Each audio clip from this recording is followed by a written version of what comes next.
Welcome to Lord Have Mercy, the podcast where we talk honestly about life's messes and the mercy of God that meets us there. I'm Whitney Merritt. Throughout my life, I've seen God's mercy show up in unexpected places, in seasons of brokenness, abandonment, addiction, shame, unanswered questions, and difficult transitions. And I've discovered that God's mercy is often most visible when life feels the least put together. Each episode, we'll hear real stories from real people about how God has met them in their struggles, redeemed painful chapters, and remained faithful through it all. My hope is that these conversations remind you that no matter what you faced or what you're facing right now, you are not beyond the reach of God's mercy. So wherever you're listening from, thank you for being here. Let's dive in and ask the question we'll return to every week. Where have you seen the mercy of God in your life? This is Lord Have Mercy. This week, I get to sit down with one of my favorite people, Kim Jensen, owner of Amelia's Apparel, a women's boutique in Madison and Athens, Georgia. She hired me when I was just 14 years old, giving me one of my very first opportunities to work and grow. Over the years, I've watched her build a successful women's boutique, lead with humility and grace, and navigate seasons of both joy and heartache.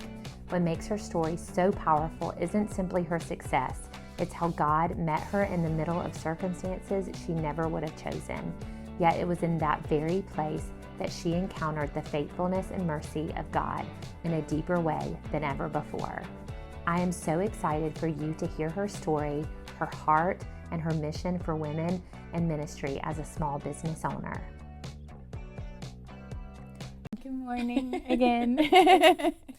So we recorded this yesterday. We tried. We did. We sat for an hour and 15 minutes yesterday and just talked, and something happened. And here we are again today.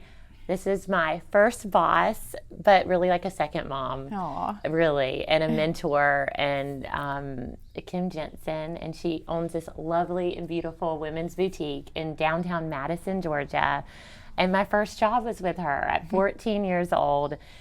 She's seen me grow from that 14-year-old to 38 years old today. So 24 years, and you've been a part of every part of my life since that time. And I've been a part of yours. And it's just been really sweet to walk with each other in lots of different seasons. Yeah. And I could not think of a better person to talk to when I was like hearing the Lord say, to do this thing, this Lord Have Mercy podcast, than to talk to you. Mm-hmm. And you know, you're like my first person I called, and you're like, I don't want to do this, I don't do these things, I don't like to be on camera.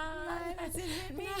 You're in the background of this business and everything. And but you have such a special story, and I just can't wait for us to talk about it today here. So I met you at 14. Yes.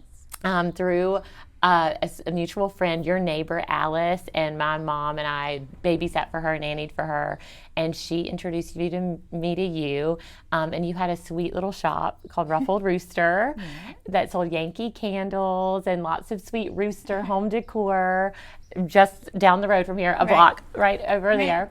And it was so sweet because it was my first job. My parents would drop me off. I couldn't even drive. And I just remember so much from that season. I remember Dave Matthews, like that was the CDs. We had CDs back then to play in the store for, you know, the overhead music. And I just remember Dave Matthews. I would put that in, maybe some Jimmy Buffett too, I feel like, for probably, sure. I'm sure. Like, I feel like that is that, like, you know, music's like the soundtrack of our lives. And I think of the Ruffled Rooster, and I think of that. But it was just a sweet job, and my first job. And it just was such a cool experience for me working for you there. And then you ventured out to buy this women's boutique that looked a lot different when you bought it. It did. And I worked with you here with you on weekends, and like through high school, through college. And then I went to Atlanta for 4 years, and then traveled the world for a year with the World Race, and then came back, and I managed your Athens location when you started that. And that was such a fun venture to start. It was a great venture. Yes, we kind of moved into a men's store that was there. Yes. So we were like half women's store, half men's store. Yeah. And then eventually the men's store left to do other things, and you took over that. And what was that? That was like 16 is when we started. Yes. So from 2001, when I started with you at the Ruffled Rooster, Right. to 2016, managing that women's boutique in Athens, and then we walked through a lot of life together through then of marriage for me, pregnancy, miscarriage, infertility, Mercy, getting pregnant again and having Mercy, and then us moving to Savannah 4 years ago, but still we'll always just be in touch and and be close. So tell me about your life. Like, you're not from Madison, which is a small town. It's grown a lot over the last 5 to 10 years, but you're from Tampa, Florida. Yes, I am born and raised. Yes. And I'll just start with my story as growing in my faith. Yes. So I was born and raised in Tampa, Florida. My father traveled a lot, and as he would come home on weekends, he would take us to this fish camp out in the rural area, about an hour and a half from Tampa. And he was a big fisherman, loved fish, and so on his off time, that's what he did. And they would take their friends with them, and back in the 60s, if you could reminisce about what it looked like in old videos about how everybody had so much fun dancing and enjoying each other's company, just being together. And so that's what we would do, they would do there. But I was a little girl by myself, and not a lot of kids went, but there was a lady that came with her daughter, and they always wanted to go to church. So I wanted to go and just figure out what this was. And so I started going with them, and then as my faith grew, I had this yearning, but my parents didn't go to church. Only times we went to church were on Christmas and Easter, and just occasionally here and there. So they weren't feeding me, but I kept looking for it in different ways, and I felt it in my soul and in my heart, but wasn't led that way. So growing up, going to high school, I did some Young Life, loved that, but then went to college, and of course your college years, I wasn't in that frame of mind. Came home, still had this yearning in my heart for him and to find more about him. And so my mother had married while I was in college.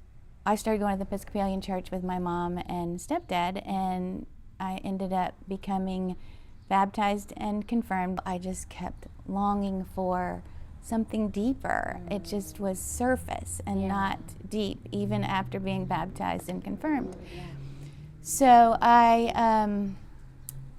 unfortunately went through a divorce with my boy's dad, and I started going to a different church in town, and then eventually met a man that I married, and we were going to church there too.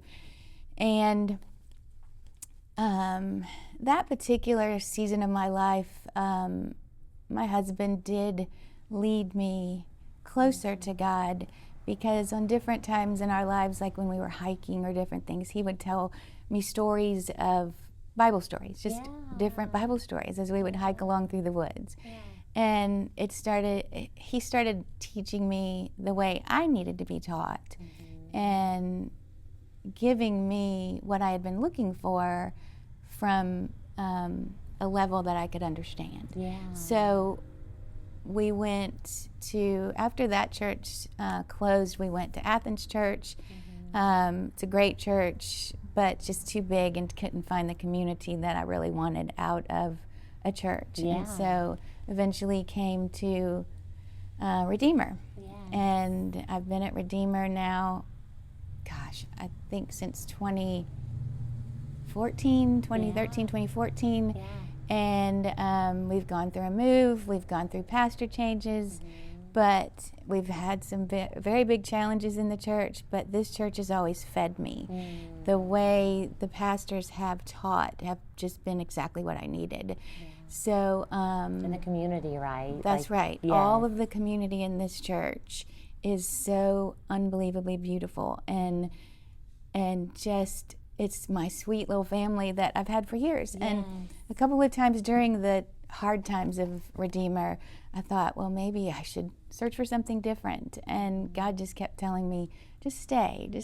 And I got very close and then Gabe came along, and it's just been wonderful. Yeah. So I love my Redeemer Church. And so, but to back up a little bit, I did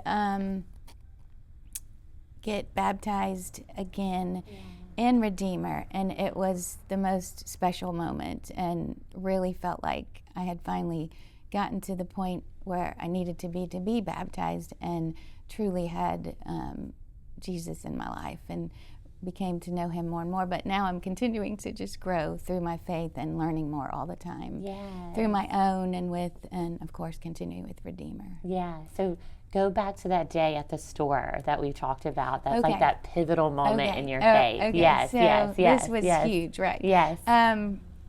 So I was going through another divorce, which was very disheartening for me, because I never thought I'd be divorced once, and this was going to be a second one, and it was a challenging marriage, even though he guided me in a lot of ways spiritually, so that was really good, but struggling, and I got the most beautiful family out of that marriage, with two wonderful grandboys that are 15 and 12 right now. But as we were going through the hard times of the divorce, I was trying to get over to you at the store. You had a computer issue and didn't know how to handle it, and you were by yourself. I was trying to get over there, and finally I got away and got over to you, and when I got to the store, I logged in, and as computer people do, they take your computer over from afar, and they are working on it, and I turned around to work on a jewelry display and look at a jewelry display, and the first thing that came to my eyes was we had scripture bracelets there, and the scripture came to my eyes that said, "For I know the plans I have for you, declares the Lord, plans not to harm you, plans for hope in the future." And I looked at you and I went, "Whitney, look," and I said, "Oh my gosh, this is just so perfect. This is what I need right now." Exactly at this moment. And all of y'all in my life have lived every moment of my life. All my employees, I don't even like to call you employees. All the girls that work with me. You don't treat us like employees. You treat us like family. That's why. And it's just, everybody is just my family and my heart. So I finished up what I was doing there and went on my way. I put it on my wrist, right. Went on my way, and I was going down Atlanta Highway, and there's a white church with a neon sign outside, and it said Jeremiah 29:11. And I said, wonder what that is. And I picked up my Bible app and I looked at it, and chills went through my body. I felt like the first time in my life I had really heard from him. And he was speaking directly to me at that particular point. He was there for you. He saw you right there in that moment where you were, that you did not want to be in. That moment, I don't want to be going through this divorce. And guilt and sorrow, but he said, I've got plans for you still. I have plans for your life, even here. He did. So I continued on. I went home that day. I was so excited. And I shared my story on Facebook, just thought, I want to get this out there. I want people to know. And so I went about my way, and a couple weeks later I went to market. And I went to buy for the store. Right. And I went to the booth that had these bracelets, and I didn't tell him my story, but I just was ordering the bracelets again. And as I was leaving, the rep called my name and said, wait, I forgot to show you another bracelet that we just got in. And she wrapped it around my arm, and it was one of the leather wraps, and it said Jeremiah 29:11. And I stopped her and I said, okay, I've got to tell you my story. I told her my story, and she said, Kim, he's got you. That's the Father, the Son, and the Holy Spirit. So that's 3 times. That's 3 times. And God always speaks in 3s in the Bible, which is so funny. Like when He wants you to hear something, He speaks in 3s. And I think it's to help us go, okay, God, I hear you. Like, you didn't just tell me once, be strong and courageous. He said that 3 times. Be strong and courageous. Be strong and courageous. Be strong and so He's telling you, I am with you. I have plans to prosper you and not to harm you, to give you hope in a future. He wanted you to hear it and know it was from Him 3 times, confirmation. He did. That was a moment in my life where my life changed. I mean, for so many ways.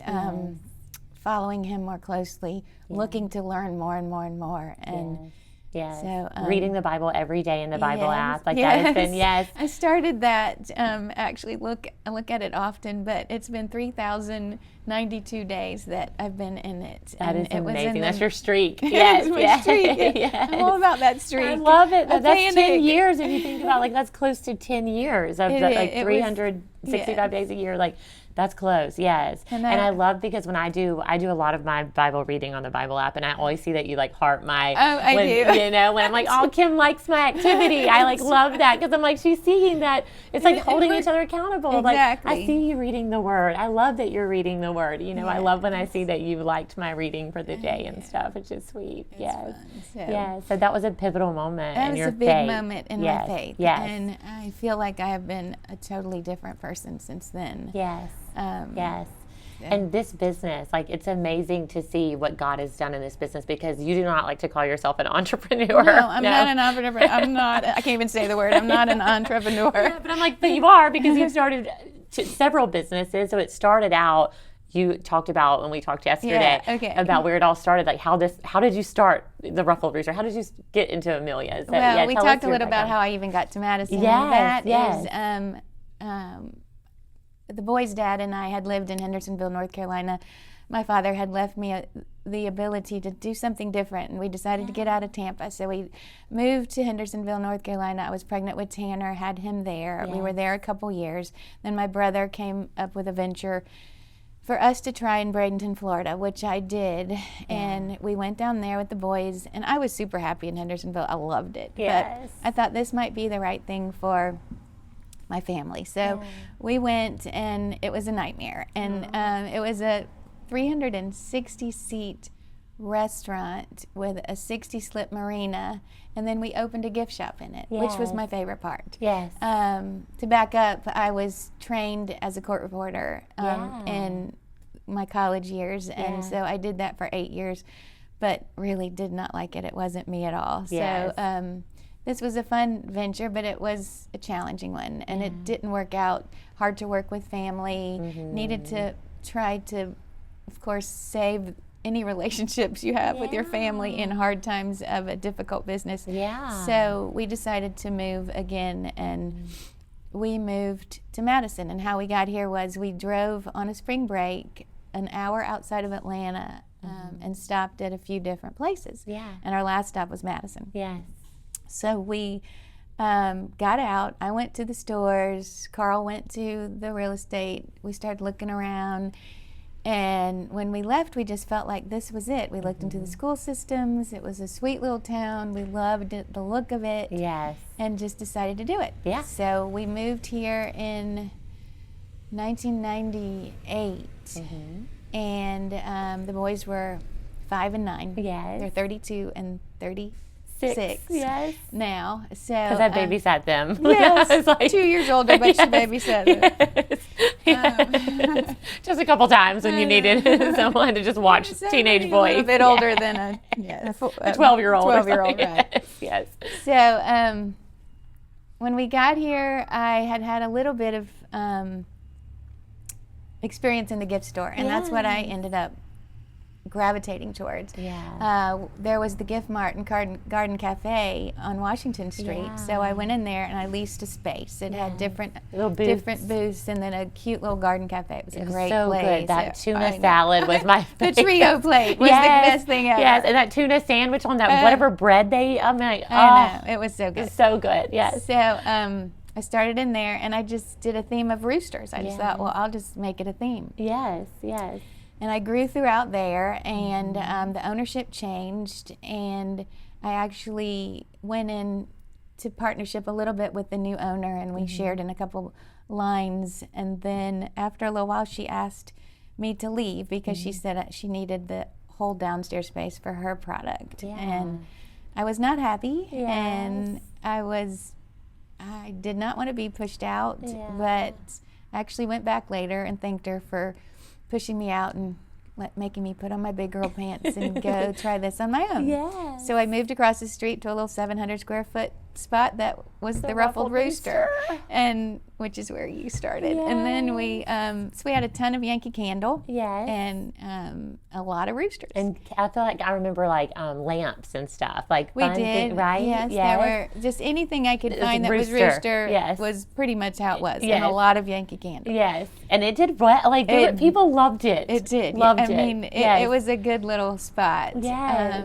And Amelia's was 2 doors down where Caldwell Banker is right now, and it was Amelia's Gifts and Jewelry, and it was mostly Brighton jewelry. Amy Bell bought Crenshaw's because she thought she would want to retire from school teaching and do this as in her retirement days. And she was my English, like 11th grade English teacher, and I think she taught like my mom too or something. She was amazing. I know. Yes. So Lydia, her sister, and Clint, her son, ran it for her until she retired, and they had gifts and lamps. I don't think that she kept Bridal Registry, and then Brighton. Yes. And a little bit of clothing. Yes. And they had gotten into some Tommy Bahama. They had actually ventured upstairs in the little space they were in, and there was some Tommy Bahama up there. So she retired, went into work, and decided she didn't want to have her hands in those dirty boxes, and all she really wanted to be was a greeter, like a Walmart greeter in Amelia's, but ended up going back and teaching a little bit longer and deciding this isn't really what she wanted to do.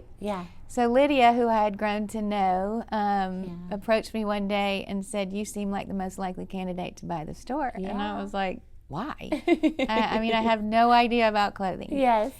So I looked at it and decided that was a good idea. Yeah. And Lydia said she'd stay with me for 6 months to learn how to buy clothing, and it's been 23 years. It's so amazing. And she's still here. Yes. And she is, she's been here the longest because she's been here since day one, so she's been here 29 years, I guess. Wow. So the next year, we had the stores separate. Yes. And then the next year, this space came available, and it was a perfect space because I could move the ruffled rooster on the other side, side Amelia's on this side, and there's a walkway between the two. So it worked real well. Yes. The clothing kept creeping over to the ruffled rooster side. Because people love clothing. People wanted the clothing. So we ended up tucking the little ruffled rooster up in the front over here, and then made it mostly Amelia's. Yeah. And so that was 2004 we moved in here. In 2007 and 8, times got tough. The economy fell. Yes. So I asked Vicki from Bark and Dogs if she wanted to come up and take over half of the space, and so we shared space, and you could get from one store to the other. It was perfect. It was clothing on one side, shoes on the other. Everyone get a whole outfit when they come to shop. Yes, it was great. Yeah. And it was a sweet setup because her employees and my girls, everybody, we were like a big happy family. Yes, they'd work both sides and they things. Did. Yes, they yes. So then Vicki and I struggled through COVID. Yes. We were here a long time though before COVID and doing well. Yeah, and like 12 years before. 13 years. Yeah. So then we got through COVID. I remember being in here all by myself and Vicki all by herself, and we would just do whatever we could do and to keep it afloat. I know. Yeah. And I had hires one day, was a little, I guess it was 20, so he was about a year. Sitting on my lap, and we'd do videos or whatever we could do to bring people in. And people would get out and venture out, and we made it through. And after that, the economy just blew up with retail. I mean, our stores just got so busy, and I just feel like God was so faithful to say, you've run the race. Let's just keep going. Yes, I've got you. In every season, right? Know, everyone. Yes. And so I asked Vicki if I could get the space back on the other side. She found a great spot at the corner. Yes. A beautiful spot right on the corner. Yes. And you both have more space. Madison, yes. We both had a lot more space. Yes. And so the last 5-6 years have just grown and grown and grown. And the Athens store is doing so well. The Athens store is doing amazing. Yes. Gigi, it would not be there without Gigi. No. And we struggled with that store. Opened it in 2016, got it by ourselves in 2017. Yeah. And then Gigi came after you left. Yes. Gigi came on full time. Yes. And being the ambassador of Athens, she basically helped just grow that store. She is the backbone of Yeah, that she's store. the face, yeah. She is. But I think for both here in Madison and Athens, you being in this store and, people know you in Amelia's, right? And her in Athens, it's like relationships are, I talk to you about like, I want to talk about Amelia's, and you're like, I'm not a numbers cruncher. I'm not a strategy person. Mm-mm. This is just, I wake up every day, I come to the store and I work, and God meets me every single day, which is our faith, right? Like God just meets us in the today and what he has for us today, the next right thing, the next purchase for the next season, the next showing up, and relationships are what makes this store. It really is. Yes. I'm not a fact person. Yeah. I am faith. I'm not facts. I don't have an open to buy. No. People ask me that all the time. I don't do that. Gigi and I go to market. We sit side by side and we pick. She picks for Athens. I pick for Madison, and we work together to make the stores cohesive. But I don't look at numbers. No. Like you said, I walk in here every day happy to be here, happy to come to work and have this beautiful place that he's given me to minister to women. To steward.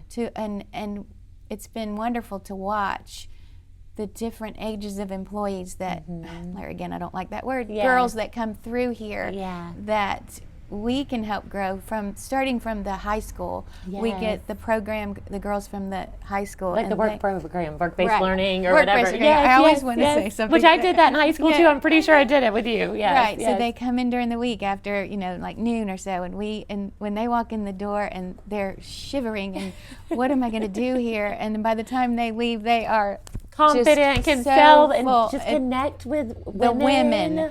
And they learn, and we teach them faith. We teach them how to work with the public and how to greet people as they walk in the door. And talk to people and look in their eyes and talk to them, which is important in this day and age with teenagers who grew up on devices. And we talked yesterday about like when the Athens store, I just got engaged when I started working for you again at the Athens store. And then we got married the next year and then got pregnant right after we got married, a couple months after, and then miscarried. And then it was 2 years before we got pregnant again. And the women that shopped with me in Athens were like mamas to me, because they were, they were 20 years older or 30 years older than me, and they cared. Like we had a relationship. It wasn't like they came and just bought a dress. We knew each other. We knew about each other's lives and kids and stuff. And they knew that I was pregnant. They knew that I miscarried. They knew that I was waiting. And they still comment on Facebook pictures of Mercy and are like, we prayed for her. And I'm like, I know you did. So it's not about clothing. No, it's not. It's not. Like this is what your profession is. This is what you do, but it's way more It than is. It's clothing. the relationships. It is. And in this environment, our goal is to make women feel so comfortable in themselves. Yes. For who God made them to be. Right. Yes. And we struggle so much with comparison and these stupid Facebook phones and all of this that we have. Yes. So last year when Leslie started with me, she was like, we should have a mission statement. Yeah. And so she helped me write this, and she just asked, where's your thoughts? And I said, well, I love the verse, she is clothed with strength and dignity, and she can laugh at the days to come. And I just said, I like that, and I want women to feel just happy within themselves. Yes. And not look for approval from the rest of the world. Yes. It's and it's so like I can be horrible. clothed in these beautiful clothes, but more importantly than the clothes, in the strength and dignity and without fear, right? That comes from the Lord, right? It comes from the Lord, not these clothes, not the pieces of clothing. That's just how we express ourselves in the world, right? But yes, I love that. So she helped me. She wrote this mission statement, so I'll read it. Yes. At Amelia's, my mission is to glorify God by creating a peaceful, uplifting environment where women feel valued, seen, and celebrated. I'm committed to do everything with excellence in class, offering quality and fashion that helps each woman express her personal style while embracing the beauty within. I believe in cultivating a space free of gossip and quarreling, where grace, kindness, and integrity define every interaction. through faith, fashion, and fellowship, I aim to inspire confidence, connection, and Christ-centered living in all I do. I believe God gave me Amelia's as a ministry, not only to the customers, but to the employees. Each of you brings something unique with you each day, your unique gifting. Because I believe this so strongly, I view this group of women as a team. Some days I am your coach, some days you're mine. It is my heart's desire for us to work together in such a way that no one is seen as over the other, not even me. I love it. So, and that is the truth, Kim. It is. I mean, we have two 80-year-olds in here that are just a joy to work with every day. And all the way down to the high school girls. It's just so much fun. But being a part of this with you in all the different ways in the last, from 2001 to now, so 25 years, which is nuts. Like, I can't believe that, this is the truth. Like, that is the truth about this environment. And, I've had lots of different jobs and like school counseling and parapro and all the things, and like, you have made the most impact on my life. And not just because of 25 years, but working with you in the way that you love us and take care of us. And even my mom, who cleaned the stores and cleaned your house, she always was like, Kim just took care of us always. Well, we take care of each other. Yes. I just want to be there for anybody I can be for, and this is what he gave it to me for. Yes. It's just it's so beautiful. In that verse, I told you this yesterday, when I left for the world race, we were on teams of 6 and 7 that traveled from country to country together. And I was on a team of 5 other girls, and we just met, like, in traveling the world 24/7 together, living off a couple dollars a day, like backpack and tent, all we had, And they were like, you have to come up with a team name, like, to unify you, right? And so we were pouring through scripture, like, what is the team name? And we went to Proverbs 31, where that verse comes from, right? Which is all about the Proverbs 31 woman. And we loved that. It said that we are clothed in strength and dignity, and we can laugh without fear of the future, is one of the verses, or without of the days to come. And we named ourselves Fearless Laughter, and we bought necklaces that said Fearless Laughter on them. We wore them. We were together 4 months in South America, and then we switched teams throughout the rest of it. But that verse has meant so much to me for the last 12 years. And then Mercy has that verse in her room, and she was where I'm like, I want this for her. Like, I think that's our hope for all women, that we can be clothed in strength and dignity that comes from God, in our uniqueness, in our giftings, and how God made us, not to compare ourselves with anyone else, know, and that we can look at the future without fear, but with laughter and with joy and with peace that only comes from Christ. No comparison, yes. And so I'm so grateful for this environment that you've created, that God has been so faithful, and he called you to it. One of my favorite verses in the Bible is, he who calls you is faithful, and he will do it, right? So he calls us to something, and then he's faithful to do it. It's not up to us, right? And that takes all the pressure off. Like, he calls you to open up a store. He calls you to buy the store, and through the economic downturn of 2008, through COVID, he's like, it doesn't matter what's going on in the world. I am faithful through it all. Yes. And what a blessing. It is. What a blessing. And through the last several years, after going through some difficult times, going through divorces I never thought I would go through, I became a stronger person in my faith, obviously, but a more stronger person with who I was. Independently, not needing somebody to take care of me. I could do it by myself. I was strong. I am independent, and yes, my husband will tell you that. But I'm lucky. I was so blessed to start dating. I knew Bill already. Yes. Our kids played together as children. Yes. So we knew each other for years and years. Yes. But at this point in our life, we were alone, but we were both independent, and knowing that we were happy with who we were, and didn't want to. We were afraid to even ruin that, but just that was a challenge. Sacrifice that, sacrifice is good stuff. Because we were both not very lucky in our marriages. So, but God had a different plan, and we dated for 4 years and then married last year, and a year and a half ago almost.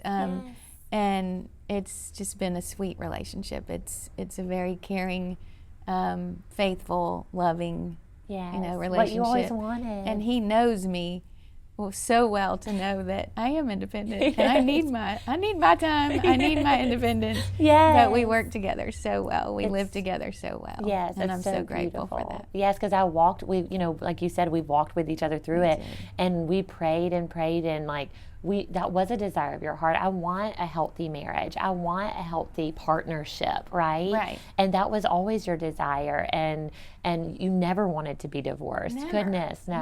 Never.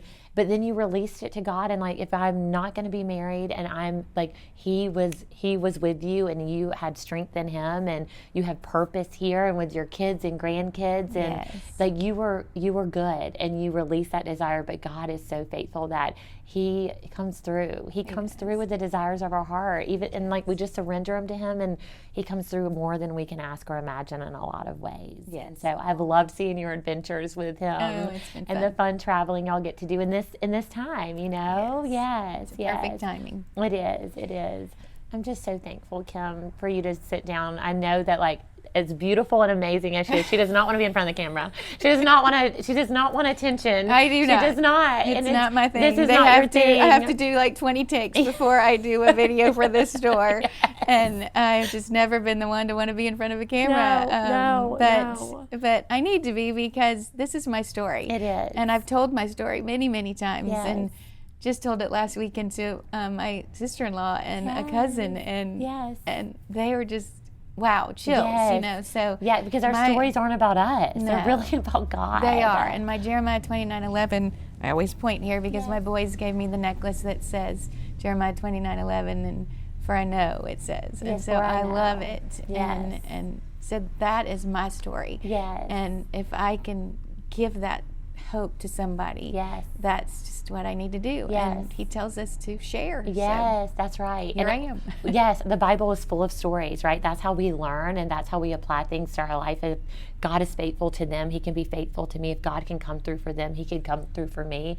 Stories give us hope, which Right. is why this podcast exists. I did not ever want to start a podcast. I wasn't like, this is what I want to do, but God has always connected me with other stories, and He has wanted me to share my story, and I've shared my story. You've had a lot of, story. story. A lot of story. We all have a lot of story. Yes, yes. And people have said to me my whole life, when are you going to write a book? When are you going to write a book? I'm like, what do I write about? And it's like, oh, He's given me lots to write about. Right. Job loss for my husband, and Right. addiction and abandonment with the family I grew up in, and miscarriage and infertility, but also all the things that God has come through for, Right. the purpose that He makes. Like, none of that hurt is in vain. None of it is for nothing. I believe everything we go through is for our good and His glory, but also for the good of others who hear and have hope for their own stories. Right. And that's what I hope today, that someone hears your story today too. and they have hope for their own story and for their own future, that God has good plans for them, not to harm them, but to prosper them, to give them hope for their future. Yes. So that's our desire today. That's the whole reason we're here. That's right. So